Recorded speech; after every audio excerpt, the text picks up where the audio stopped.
Class is in memory of Jared Orchen, and today we learned the Haftorah of Parshat Shelach. Before we learn the Haftorah of Parshat Shelach, we have to recap the story of the Parsha, of the 12 spies that Moses sent. Why Moses sent spies? The people. They asked to go. Oh, in the Parsha it's written, just the Torah starts, Shlach lecha meragli, sent spies. It looks like God ordered to send spies. Vaydaber Hashem, how is the language exactly?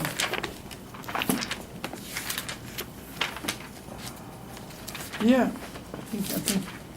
Hashem said to Moses, send for yourself spies. You think? God told them to. When you look in Deuteronomy, Moses repeats the story. He says, you came to me and you told me we should send spies. The Jews wanted the spies. Moses sent spies. No, fine, you send spies. What is the job for what do you do if you want to send spies? How you send them? How many you sent? One or two. One, two. Right. What Moses did? 12. A whole delegation. What is this, a federation mission? 12 spies? Didn't want to offend A big secret. And the leaders of every tribe. 600,000 Jews knew about the spies, sending the secret of sending the spies. Can just imagine that the news spread a little further. 3 Jews know something everybody knows. Can you imagine the whole nation? They come to Israel. They walked in. They toured the land for 40 days. What was that? That was, some commentators say it was he dressed it up as a tourist tour, and meanwhile they should spy the land. People are not stupid. When you see 12 leaders come to see the land, why did they come to see the land? Because you know that the Jews planned to conquer the land. That wasn't a secret. The Jews left Egypt with the agenda to go to the land of Canaan.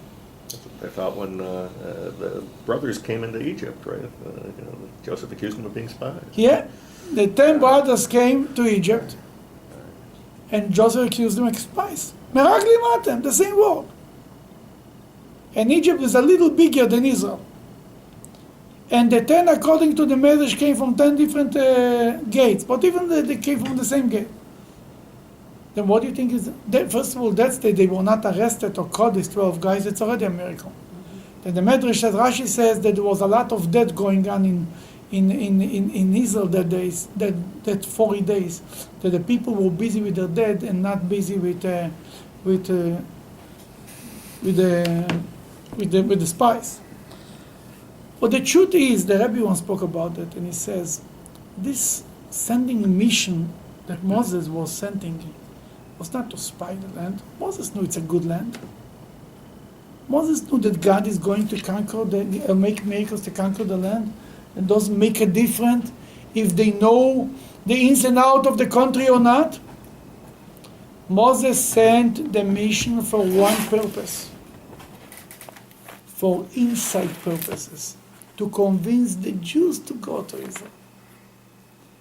He said, I will send a delegation, they'll go to Israel, they'll get excited about Israel, they'll come back to Cleveland and convince everybody making Aliyah. It was birthright. The first version that he said, if the leaders will go, the leaders have the most influence, they will see the land. They'll come back, they'll tell, oh, the land, I was at the Kotel, it was so beautiful. And everybody wanted to go. That was the goal of the mission. They went, and Moses told them, go find out what's going on and where and what, all the details, bring some food. Right? They came back, but they left. They were already had an agenda. They didn't want to go to the land of Israel. They just went to look why it's not good. Now the same thing, what happened? Moses told them, bring the food. The food was very big at that time. Moses said, look what beautiful food there is in Israel. What an amazing land. They took the same thing and turned it upside down. What they said, the food, as big as the food is, that's how big the people are. That's how large the people are. You know, the same reason could be turned around upside down. God says in the beginning, I discovered that man, when God created the world, that the heart of man is bad, therefore I want to destroy the world. Then God said, I discovered that man is bad, therefore I'll forgive him. God says the Jewish people are a stiff-necked nation, therefore I want to destroy them. Moses said they are a stiff-necked nation, therefore forgive them. That's what you do with it. The facts are the same facts. That's how you twist it. That Moses said, bring the fruit and you show them what a beautiful land. They took it and turned it upside down. The worst problem with them, they came and they draw the wrong conclusion. That's not, they would just say, yeah, we saw big people and large people and the cities are fortified and they'll be very, bring facts. Your job was not to tell me what is going to happen. Therefore, the moment they said therefore, that was the problem. It was a complete, total failure. The Jewish people, they came back from the tour on Tisha B'Av. The Jewish people cried. And God says, guys, you don't want to go. It's called in Yiddish, Moichel Toivas. You ever heard the expression Moichel Toivas? I forgive your favor. Forgive your favor. Now somebody wants to do your favors, doing your whole thing is doing do your favor. Tell them, I don't need your favors. Then the idea, God says, you'll stay in the desert. And I will raise a generation who will love the land and will want to go to the land, and they will go to the land. What was the reaction of the Jews? Scared. Did some of them want to go anyway? The moment they hear that they cannot go, suddenly reverse Back to psychology. You tell a child, don't do it. He will do it. My grandfather told me, in Russia, he raised his kids. The only kind of underground organized movement was Chabad. My grandfather was not Chabad. But he told me, I knew about his boys, that if Chabad is the only place to survive. Then he used to talk to him, and they were stubbornly born, like he used to tell him, Chabad is not good. He told me every time I told him that, he said, no, Chabad is good, you're going there. And that's exactly what he wanted to accomplish. He wanted to instigate them that they should do Haftorah to him, they should prove him that he is wrong, and they will go, we are not listening to you. They should rebel against them by going to Chabad. So that's exactly what they want. The same thing is with God. The Jewish people, he tells, you don't want to go to the land? Fine, don't go. No, we want to go. I said, that's too late. Sometimes it's too late. That was the story, the spies, and they end up to be another 39 years in the desert. Yeah, but also Moses was complicit because God did not allow him to go in. That's not because of this. Well, that was one reason, though. That's not what God says. Moses feels that because the Jews didn't enter, God told them, you stay with your generation. Not because Moses was wrong. Not because Moses did something bad. Because if his generation is in the desert, he should stay with them. But officially, God's reason always is because he hit the rock. Is there some connection, because you talked about the spies and the brothers in Egypt, Joseph's brothers, and the reason they didn't want to come into the land is because they wanted to stay back and just continue with God and study and have a better life, maybe? Yeah, there is. I think there is in Kabbalah that the 10 tribes of Joseph, the 10 brothers of Joseph, and the 10 spies are a reincarnation or something like this. Yeah, there is a connection. Absolutely. It's interesting. The reason for Armenian we learn from the 10 spies and from the 10 brothers of Joseph. Obviously, there is a connection. Then comes Joshua. He should already know. He was one of the 12 spies, right? He made the right choice, but he was one of 12. And he's sending against spies. Did you see what happened there in the between? Why was Joshua sending spies? But he sent spies not for the purpose of to know if to go or not. He sent spies to know the morale of the people in the land of Israel. How, if they are strong or they are afraid. It was more a detail to know how easy it's going to go. And strategic. Kind of. 'Cause there's not much strategic there either. By the end of the story, the only thing they brought back is the land is yours. Everybody's afraid to death. That made it easier for the Jews to enter the land. And let's start to read a little bit from inside, and we'll try to find our way inside into the Haftorah. Page 1193, number 1. And Joshua the son of Nun sent 2 spies secretly from Shittim, saying, Shittim, let's stop right here. Where's Shittim? What happened in Shittim? Shittim is the wood. I'll say Shittim, yeah. Okay, Jevud. But Shittim is the name of a place too. What happened in Shittim, Mark? The only thing I think of that's similar to is Shem, but I don't think it's Shem. Shem? Shem. But I mean, wasn't there? Shittim! What happened in Shittim? Something happened in Shittim. The rape, Dina? No, not too no, far. that was- That's in Shechem. Slim. Shechem. Huh? No, I don't know. What happened in Shittim? That didn't have anything to do with where they fought the the Amorites? Amorites, when they fought the Amorites, in what connection? With the kings, the 2 kings. You mean Close, around this Og? neighborhood. Or- Around this neighborhood in the Torah.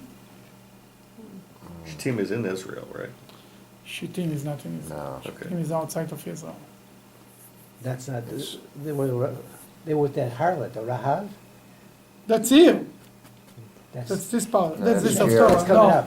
That's coming No, up. that's coming up. That's the Haftorah. That's in the prophets. What happened in the Torah in Shittim? What happened in Shittim? You know it.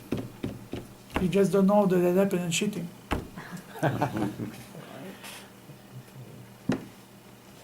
Is that when the Jews were attacked leaving Israel, or That's leaving Amalekite? Egypt? No, it was later. Shittim story was later. Later. Something bad happened in Shittim. Yeah, We'll read it in a few weeks from now. Not in the Midianites, no? Yes. What Midianites? The prophet, what's his name?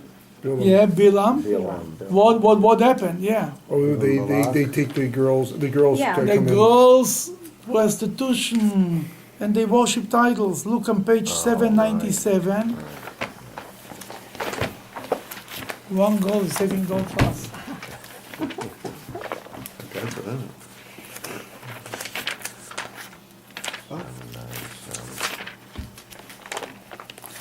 Chapter 25.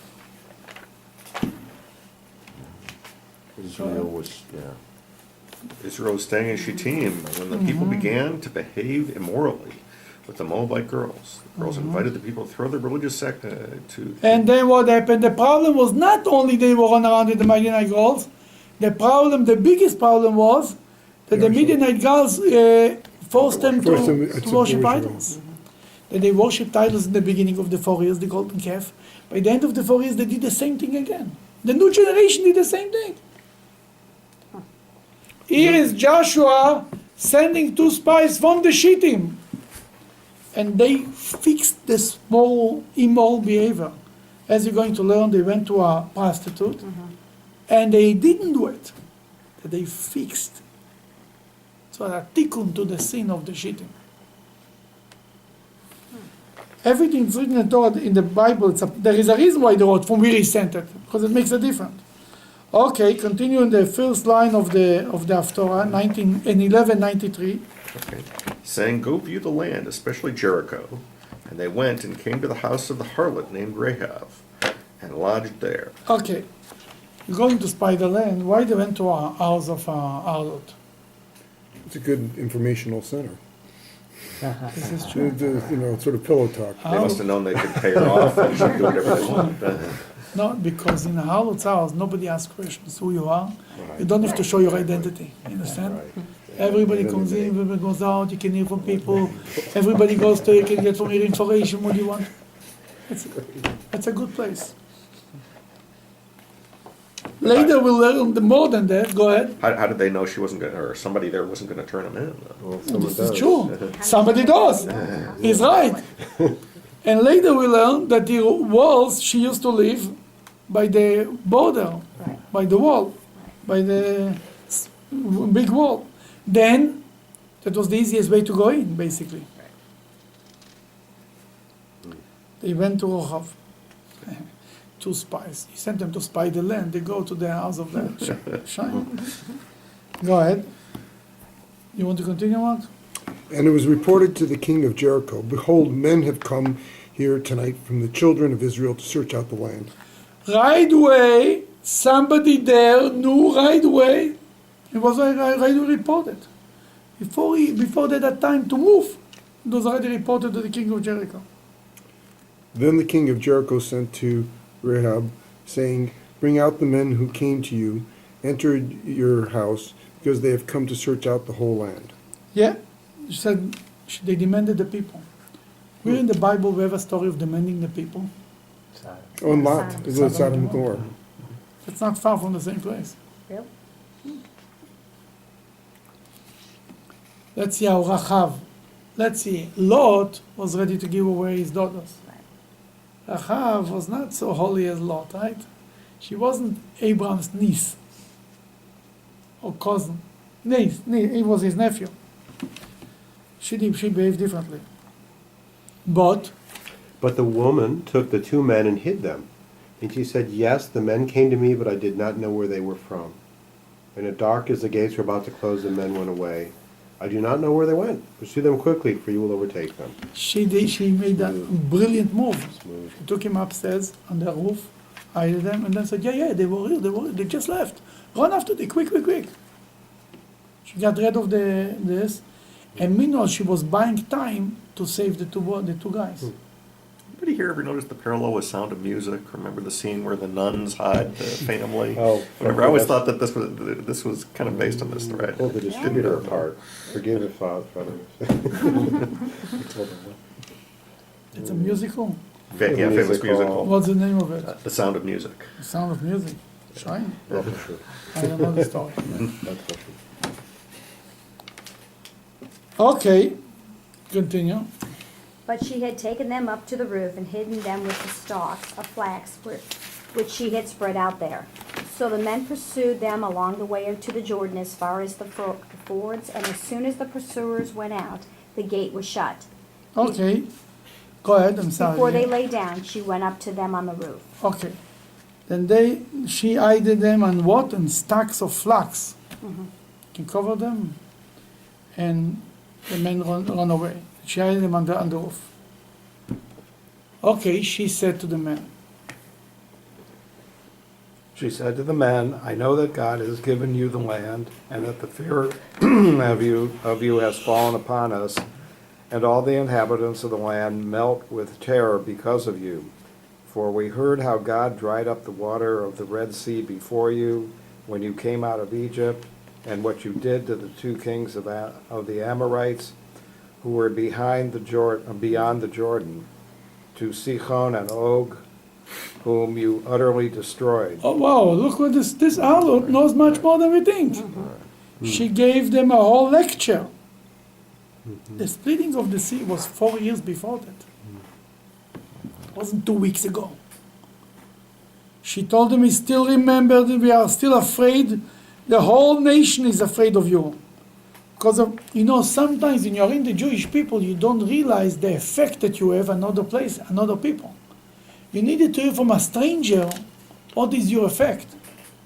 Says, we are all scared to death from the miracle of the splitting of the sea. She had to kind of educate the Jews how effective the miracles were. And on top of it, what you did to the two kings, the Amorite kings, Sihon and Og, the two giants. Obviously, she was an educated person, and she knew much more than people were thinking that she knew. And she also realize who her people are and who the Jewish people are. That's the Chiddush. She realized that the Jewish people are the moral people who believe in God, and even she was an harlot because she was pushed into this job. Nobody is taking this job willingly, no matter what everybody says. The reality is a normal human being doesn't go there.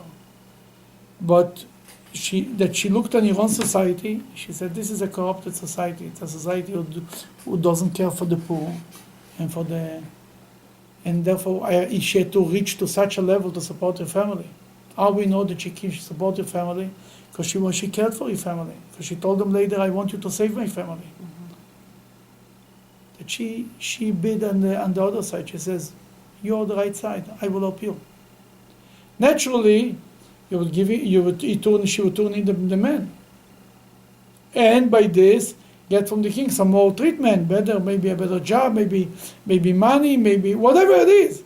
Here she went against everything and everybody. Is she a symbol of the corruption of the society? That's why they picked a prostitute, basically. Maybe, but also maybe, we learned not long ago about the four Metzoraim, what is called the Metzora. Lepers. The four leopards, remember?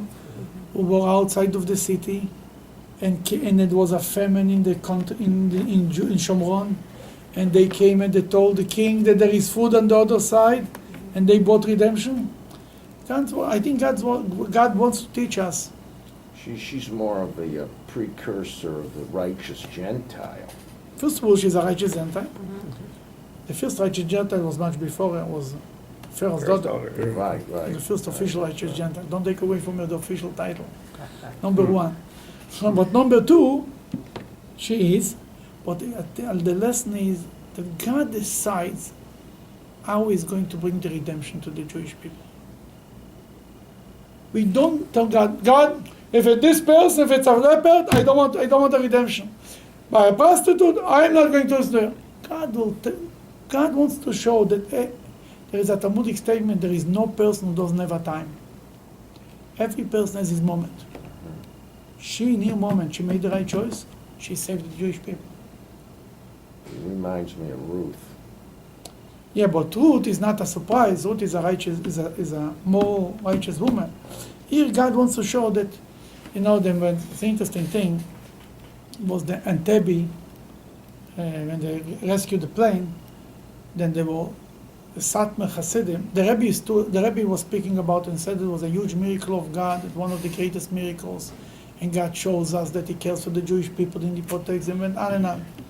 And the Satmar Hasidim, who don't believe in the state of Israel, accused the Rebbe, how could it be that God will make miracles through people who are not religious or don't believe in God? The Rebbe said, you don't decide for God how God will operate. First of all, who says that they're not believing in God? But let's say even, no matter what do you decide? Therefore, it's not a miracle because He did it. Oh, I'm not taking it. I'm not. We'll stay in Entebbe. If He would be in Entebbe, would He stay in Entebbe and say, "Oh, you Israelis, I'm not going with you"? But I think that's what the Torah wants to teach us. It could be leopards. It could be a prostitute. It could be anybody. God decides how is going to come, the miracle will come to you. The means and the vehicle is up to God. And that's also a lesson for us in general.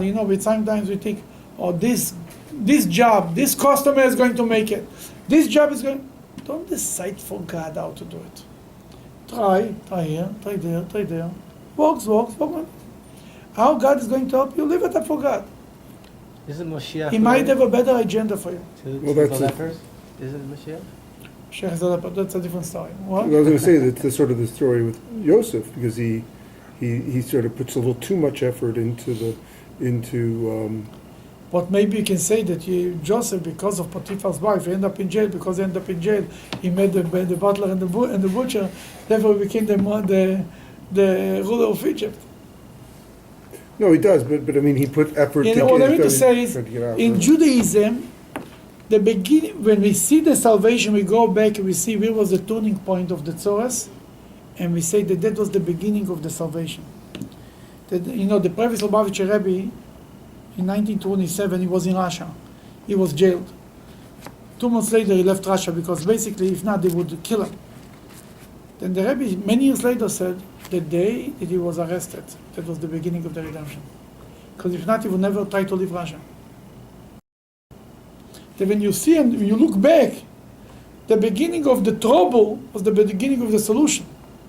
You understand what I'm saying? It looked like trouble, but the hand of God led it. The same thing is with Rachav. Rachav, she brings us the salvation. Then what does she continues to say in number 11? When we heard, our hearts melted, and there was no courage remaining in any man because of you, for God your Lord. He is God in heaven above and on earth beneath. Now therefore, please swear to me by God, since I have shown your kindness, that you will also deal kindly with my father's house, and give me a true sign, and spare my father and mother, my brothers and sisters, and all that they have, and deliver our lives from death. she said, I saved you, you saved me. She knows how to make a deal. Really, she was under mercy. They were each other's men. She knew very well when they leave, they can later ignore it, even if they promise. She said, swear me by God of Israel, by your God, that you're going to live up to your word. That no matter what she did, she was a person who believed in God. Excuse me, her name, Rahav, that just means big, right? Wide. Is there a deeper meaning to her name? That's the name. Just name. It's in some places it's written the word harlot is a matter of opinion. Some opinions say that zona could also mean she was an innkeeper. She was feeding people. Not necessarily she was an harlot. The word zonot and mezonot is the same word. Food. Say borem minei mezonot, right? No, Zona I thought means prostitute. Yeah, but it could also mean a feeder, somebody who feeds you. Okay. Because it's interesting. In many places in the Bible, it goes both ways. They refer to Tamar, Judah, the story of Judah and Tamar, as he thought she was a Zona. You're right. Right. There it means a prostitute. Right. But here it could mean that some commentaries said that she was an innkeeper. Not necessarily she was a prostitute. But no matter what. Okay, we are in number 16. No? 14? Oh, 14, yeah. Then the men answered her, our lives for yours. If you do not tell of our mission, we will deal kindly and truly with you when God gives us the land. Then she let them down by a cord through the window, for her house was on the side of the wall, so that she dwelt in the wall. She lived on the wall. The Talmud says something very interesting. Talmud says, why she looks like she was a professional in sending out people on the windows. She had a string. Why? What do you think? Smuggler? She used to bring the many men who came to her came from the window, not from the main door. They were afraid. They were embarrassed. They came from the window. And she wasn't the first time she got men out in and out of the window. Right. Then she turned to God and she said, God, may it be an atonement. All the men that I brought in and out of the window, the same Escape route. coat, the same flags that I use for bad things, I want to use for good things. So this is really the concept of tshuva, is when you take the same type of behavior and you use it to save the lives of the two Jewish people. It says, God, with this you forgive me for what I did before. Is there a significance to the fact that with the spies were 12, but there were only 2 that were good? And here it's And here is it only 2? According to the Medrash, who were the two? Caleb. Caleb and Joshua. No, not Joshua. Joshua sent them. No, oh, here, these here. two. Oh, okay. these two, Here. oh. Who were the two?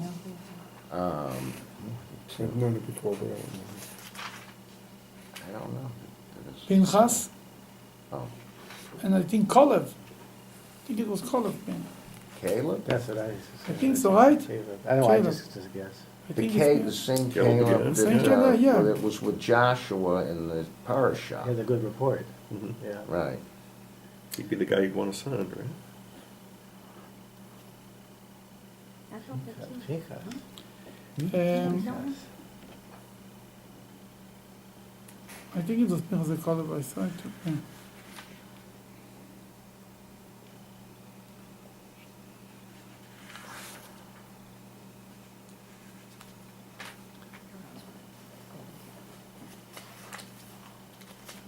How's your Google? I'm googling it. Yes. Rabbi Google says. Where is the? Yes, I'm looking. I saw it today, but I forgot. I think it was Pinchas.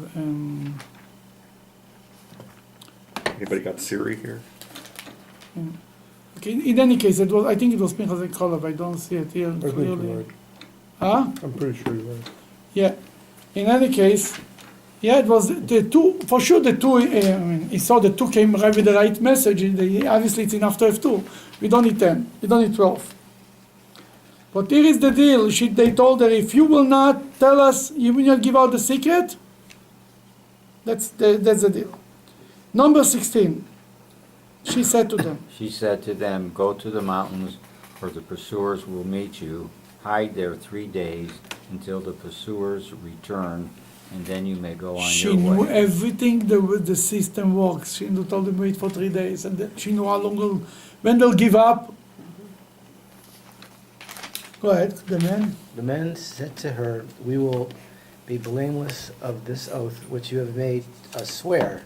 Behold, when we come into the land, bind the scarlet cord in the window through which you will let us down, and bring into your house your father and mother, your brothers, and all your father's household. If anyone goes out of the doors of your house into the street, his blood will be on his own head, and we will be innocent." But if- Okay, here, they speak a little stronger, they're already outside. You realize what's going on? Sort of renegotiating the terms. Defining it better. She said, you save all my family. They said, no problem. They said, if you have them in one room, in your house, and a string around the window, then we'll save you. If not, too bad. And you're downstairs already. Can you go renegotiate the deal? Even they still need her, but it's also from a practical point of view. You cannot start to run around in every house and say, what's your name? What's your name? It doesn't work like this. And they needed everybody in one place. But also, I mean, she was aware that there was gonna be, what they call the harem, the total ban, that when the Israelites came in, everyone would be destroyed. You're right, sure they know about it. Therefore, So- to take this oath was a big thing. Right, but that they had to kind of isolate. You're absolutely, in absolutely, the you're right, house. you're right. Now, a scarlet cord, what does scarlet means? Scarlet means Red. red. Right. The Hebrew is a very interesting expression. You will read in number 18, line number 18, here we come to the land, in Hebrew, Tikvat Chut Ashani, in the bottom of page 1195, I'm talking, go back one page. Tikvat Chut Ashani, one line from the bottom, in the Hebrew side. Tikvat Chut Ashani. Chut means cord. Shani means thread. What's tikvat? Love, hope. Tikva is hope. Hope of. Ah, Hope of a Tikva. cord. Tikva, yeah. Hope of a cord red. A red scarlet, red robe. Maybe this way people go around with the red thing on the arms. Yeah, I was gonna ask that, wasn't it? Is that the Red connection? ribbon. Yeah, I That's thought the so. national anthem. I know, what means What? the tikva? The hope. The hope, right, yeah. Hope means the Right, tikva. right. But back in the temple, wasn't the red thread? Yeah, Yom they didn't, Kippur, yeah, wasn't it wasn't that- called, that was yeah, It was the- crimson. but two and white, right? Why? The red represents sins, white represents pure. Right. And we're white ribbons, not red threads. It's a goyish thing, by the way. At the red business, yeah. It's not Isn't Adom, is that just another version of red, another? Adom is red, yeah. So, But in Chubay Bible, Shani Shani is Shani red. is red. Yeah. But it's called tikva because that became the hope. The whole house was dependent on this thread, on this coat, on this red coat. Tikvat chut hashani can mean the thread also, but it's a word that is used for both, has two meanings. By the way, the word mikveh could also mean or the word kaveh from the word op. Understand? Same thing. Okay, what they told you. I'm sorry, I stopped you in the middle. Who is reading it? It's okay. Number 19. Top of page 1197, number 19. If anyone, the first line, by the end of the first line. If anyone goes out of the doors of your house into the street, his blood will be on his own head, and we will be innocent. But if a hand is raised against anyone who is with you in the house, his blood will be on our head. Sounds like what's going on in Egypt with the firstborn. You're right. Yeah. You're right.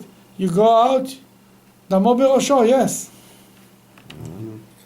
But if you tell of our mission, then we will be released from the oath which you made us swear. Yes. He told them, anybody who's in the house will be saved. Anybody outside of the house, it's on his own. Was there a Okay. connection between the scarlet and the blood on the doorpost? Was also red. Could be. Maybe here it was on the window, that was on the door. That's a different. But maybe. She said, Let it be according to your word. She sent them away, and they departed. And she hastened the scarlet cord in the window, or fastened the scarlet cord in the window.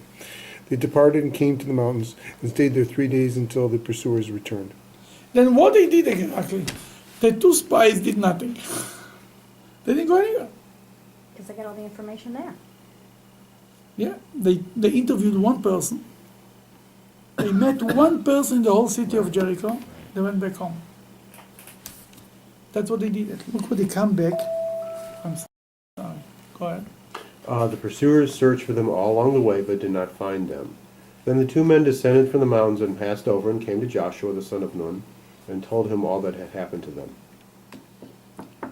Okay, what they said to him, that's the They main said to thing. Joshua, truly God has delivered the whole land into our hands, and moreover, all the inhabitants of the land are scared to death of us. The good news, they're all afraid of us. We can go and conquer the land, nothing to worry about. How did they know they could trust Rahab with this? They, like you said, they interviewed one person. She gave them what they wanted to hear. But one person But- who knows the mood of of all the people. She meets a lot of people. She has a sense what's going on. She sees the ministers. She sees the simple. She sees everybody. Right. She really knows that God is bringing the Israelites in to conquer No, but the she land. She's in a knows position She's to know, in a but how do they position to trust see. her, right. She sees the cross section of society. Exactly. Well, if you want to know what society thinks, you go to this type of a person because she knows. She sees every kind of people who tell her the truth. Because they're not afraid to tell the truth. They don't look at her as somebody who can report on them. All the secrets come out in such places. Like today's hairdresser. Right. But this is a Like good, today's hairdresser. Cab driver, Yeah, you're right. Cab driver. You're right. Someone does your hair, someone... You're right. You tell them everything. You sit and you're right. You but the barber, people talk everything. All the secret goes out. The same thing was here. but this is a complete contrast with the Parshat, when the spies go in under Moses, and they see themselves as grasshoppers. They You're have no absolutely right. confidence in You're themselves. absolutely right. Here, they don't even have to go in. They- Because no, and they they- have complete faith. And they say, "Don't worry, they're a piece of cake for us." What I mean to say, it's all about an attitude, Right. faith of God, how you look at things. But it's also, there seems to be in this story, a singularity. It's two people, one source, whereas when the spies go out, it's 12. No, and they're for getting sure. First of all, they left multiples. Cheresh. Cheresh means quietly, silently. They came back, they spoke only to Joshua. They didn't make a meeting of the whole Jewish people. Hey, by the way, we have goodness for you. They were sent in a secret mission. They came back in a secret mission. They were spies. True spies of the true meaning of the word. And the only thing they wanted to know the morality of the people, because it doesn't make a difference how many tanks you have. It's the morality, the morale, how much excitement you have. Israel army is much smaller, but because they believed in their mission, because they had to believe in God, they won all the wars. Right. They were attacked by 100 million Arabs. They were nothing. And the same in 6 days war, every war. But this is the next generation. 40 years later, 40. they're ready. They're ready to go in. This is a generation that Moses raised. You know, when the Rebbe became a Rebbe, he right away wanted to send out Chabad rabbis to different countries. He sent a couple to Brazil, and it didn't work out. After a few years, they came back. The Rebbe waited 10 years until he raised his own boys, and they went. That was a whole different story. You know, the same thing here, Moses said, he tried it first, and these guys from Egypt, forget about them, nothing will happen with them. We will stay in the desert, we'll raise another generation. Sometimes you need to have patience if you want to be successful. We'll raise a generation who believe in God, who have faith in Moses, who know that the land belongs to them. They will go, they will conquer the land. And that's what really happened there. Or there is here a higher level here that you can learn something more on the Hasidus. What is faith in God? When kicks in faith? It's above your understanding logic. Let's say, God forbid, a person is sick. As long as there is the doctors have a solution for him, he believes in God, but he say that he has pure faith in God, he believes also, he hopes that the doctors will help him. Nobody says that's wrong, but that's not pure faith. Pure faith is, as long as there is a red scarlet, there is something to hold on. When there is tikvat chut hashani, when there is a hope of the red robe, you hold on to the red robe, you're not holding on to pure faith. When the red robe is disappearing, the previous Lubavitcher Rebbe once spoke about that, and everything is gone, and there is no hope whatsoever, and then you have faith in God, that's true faith. And when a person has this level of faith itself opens a channel of new blessing that God should give him the miracle.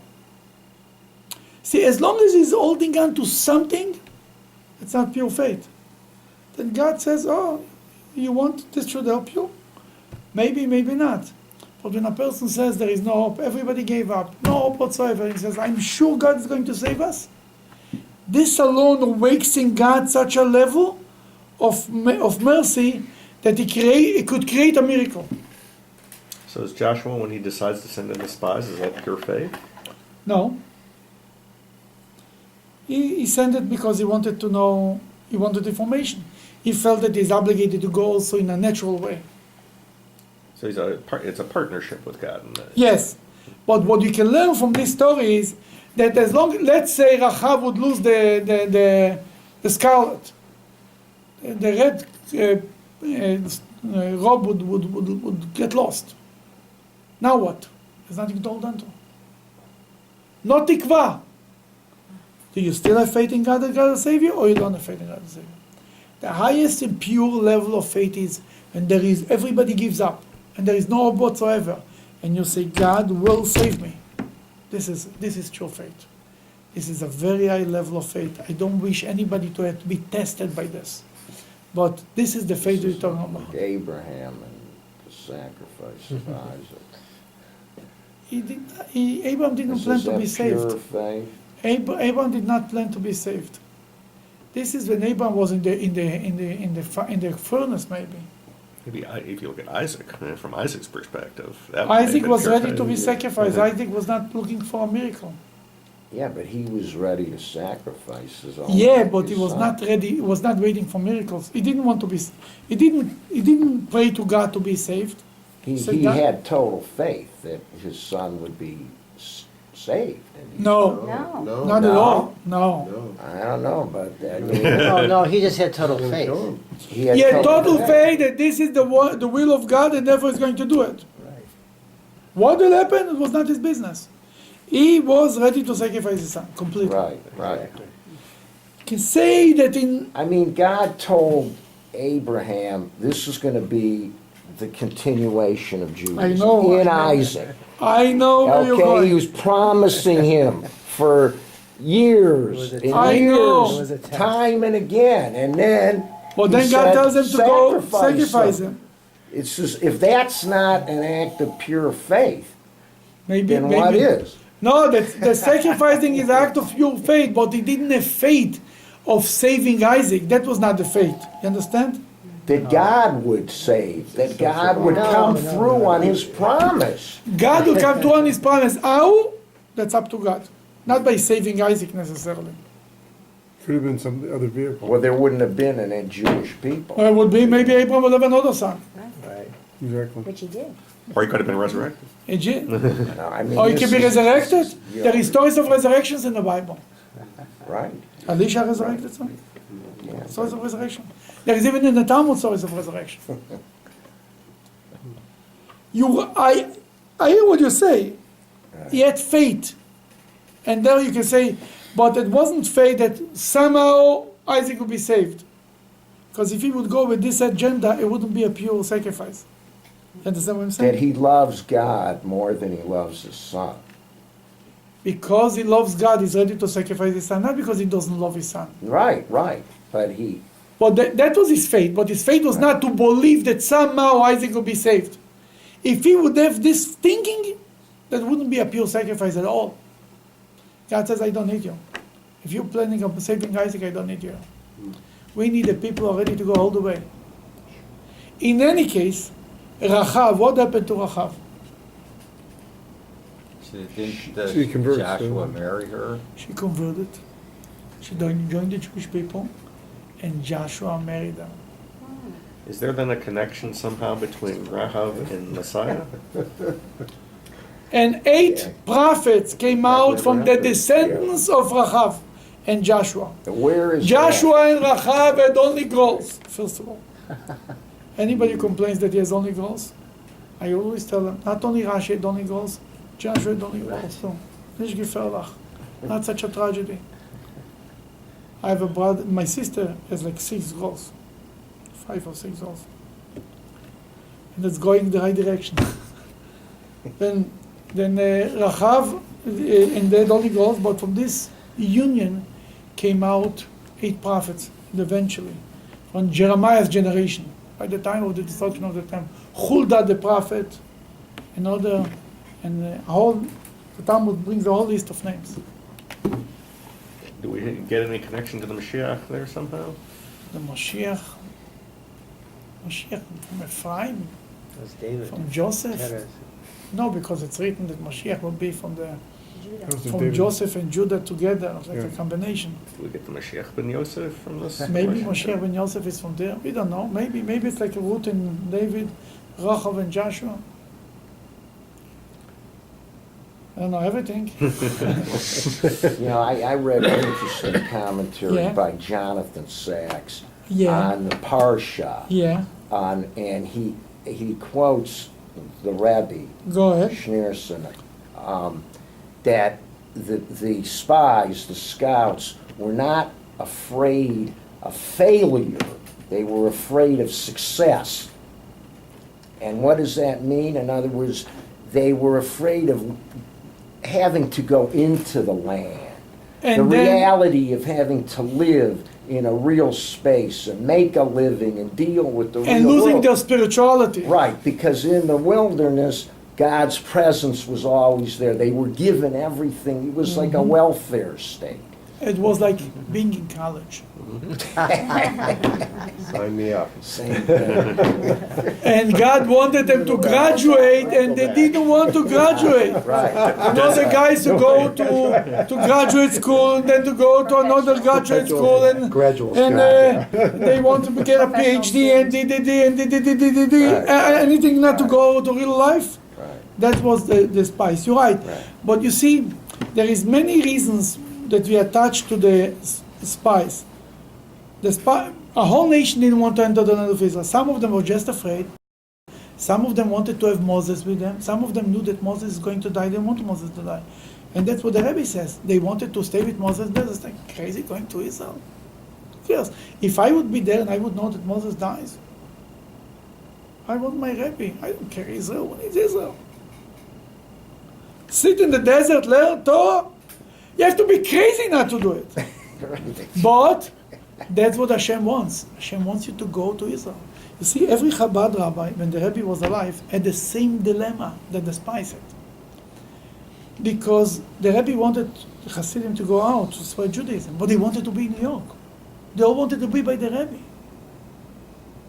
Then for a guy to leave New York before the holidays, when everybody from all over the world is coming to the Rebbe, he's leaving. They don't look at you. Where are you going? I know about a Chabad rabbi. He says that he was standing and he was ready taking his taxi to take him to the airport. He was standing very sad because it was like right before the holidays. Everybody's coming and he's leaving. And the Rebbe secretary passed by, was an older man, and he saw him. He's standing like this. Walked into the Rebbe. A minute later, the Rebbe calls him in and gives him a blessing and a smile. Told him, "Go and be happy. It'll be good." Because he saw, it's like, you know, everybody goes this direction. You're the only one driving the other direction. That was the dilemma. On one hand, the Rebbe wants to conquer the world, bring Judaism to every place. But the spies, they want to sit with Moses. They don't want to go.